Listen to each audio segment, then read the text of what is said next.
안녕하십니까. YBC 뉴스입니다. 최근 이재명 경기도지사가 금융기본권 보장에 대한 목소리를 높여가는 가운데 국가가 나서 국민들의 금융기본권을 법률적, 정책적으로 보장해야 한다는 의견이 경기도 기본금융 토론회에서 나왔습니다. 지난 2일 여의도 글래드 호텔에서 경기도와 경기연구원 주관으로 경기도 기본금융 토론회가 열렸습니다. 토론자들은 기본금융 정책의 제도화와 전국 확대를 위한 현재 금융의 문제점을 짚어보고 앞으로의 과제에 대해 논의하는 시간을 가졌습니다. 이날 참석자들은 헌법이 보장하는 기본권 측면에서 접근해 국민이면 소득, 자산, 신용 등의 차별 없이 금융 혜택을 누릴 수 있어야 한다는 금융기본권 보장의 대전제에 공감했습니다. 특히 이날 경기연구원은 사회 초년생들에게 일정 소액을 적정저리로 장기간 이용할 수 있는 금융 서비스인 청년 기본금융 시범사업을 모델로 제안해 대출이 어렵거나 고금리를 적용받는 청년들의 현실을 감안해야 한다고 말했습니다. 이번 토론회에서 나온 의견들을 검토해 도 차원의 기본금융 정책을 마련하고 정책의 제도화와 전국 확대를 목표로 중앙정부의 법제화 등을 지속적으로 건의해 나갈 계획입니다. 경기도가 강원도와의 상생협력의 일환으로 지난 2019년 산불로 큰 피해를 입었던 강원 고성군 토성면 산림에 경기의 숲을 조성합니다. 2일 오후 경기도와 강원도, 강원 고성군은 고성군 토성면 성천리 마을 산불 피해지 현장에서 산불 예방 및 피해 복구 협력을 위한 업무 협약을 체결했습니다.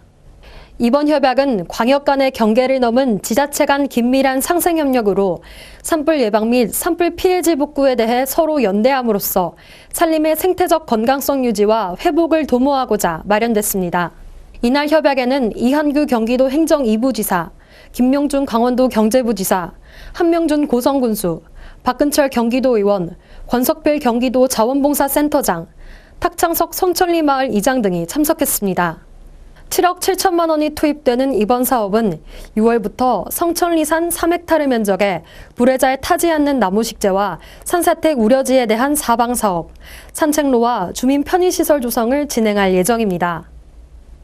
올해로 20회를 맞이하는 경기도의 2021 도쿄 경기우수 상품 해외 전시회가 원격 전시회와 화상 수출 상담회를 병행하는 방식으로 지난 1일 개막했습니다. 6월 1일부터 4일까지 4일간의 일정으로 도쿄 경기우수 상품 해외 전시회가 국내 코엑스 수출 상담장과 일본 도쿄 가든시티 시나가와 전시장에서 동시 개최됐습니다. 코로나19의 장기화로 양국 기업들이 대면 상담을 할 수 없는 한계를 보완하기 위해 도쿄 가든시티 시나가와의 샘플 전시장을 마련, 우리 기업인들이 공들여 만든 제품을 일본 바이어가 볼 수 있도록 만들었습니다. 특히 이번 행사는 최신 소비 트렌드를 반영한 인플루언서 마케팅을 도입해 2명의 일본인 인플루언서가 총 36개사의 제품을 각 20분 동안 시연하고 이를 유튜브로 생중계함으로써 일본 기업에게 좀 더 상세한 제품 정보를 제공합니다. 한편 지난해 온라인 상담회로 개최된 행사에서는 총 284개사의 도내 기업과 4개국 해외 바이어 1,704개사와의 수출 상담을 통해 16,200만 달러 규모의 상담 성과를 거뒀습니다. 한국전쟁 당시 강원도 양구 백석산 전투에서 전사한 고 유도경 일병과 고 강성기 일병의 귀환 행사가 파주 임진각 6.25 전쟁 참전기념비에서 열렸습니다. 파주 임진각에서 호국의 영웅 귀환 행사가 열렸습니다. 6.25 전쟁 당시 조국을 위해 목숨을 바쳤으나 수습되지 못한 유해의 신원을 찾아 가족의 품으로 돌려주는 행사로 2000년부터 지금까지 약 164구의 유해를 발굴했습니다. 이날 참석한 경기도의회 장영국 의장은 6.25 전쟁 당시 백석산 전투에서 전사한 고 유덕용 일병과 고 강성기 일병의 희생을 추모했습니다.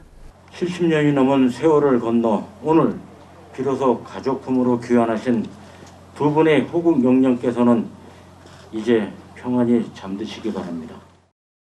한편 지난 2017년 강원도 양구 백석산에서 육군 21사단 장병에 의해 수습된 두 장병의 신원은 사전에 채취된 유가족의 유전자 시료에 의해 최종 확인됐습니다. 국방부에 따르면 지난 2018년 기준 6.25 전사자 유해는 12,000구가 넘는데요. 신원이 확인된 비율은 1.3%에 불과하다고 합니다. 유해가 하루빨리 가족의 품으로 돌아가길 바랍니다. 지금까지 YBC 뉴스 박수민이었습니다. 시청해주신 여러분 고맙습니다. 보다 더 편리한 도시와 신뢰할 수 있는 환경, 그 안에서 행복한 삶을 누리는 사람들. 사람 중심, 새로운 용인을 만들어갑니다. 지금 평택의 새로운 시대가 열립니다. 문화로 하나 되며 평화로 하나 되며 대한민국에서 가장 빠르게 도약하는 도시 평택. 혁신적인 일자리와 자연 속 휴식이 공존하는 도시. 행복한 도시, 건강한 도시. 평택이 희망찬 미래를 열어갑니다.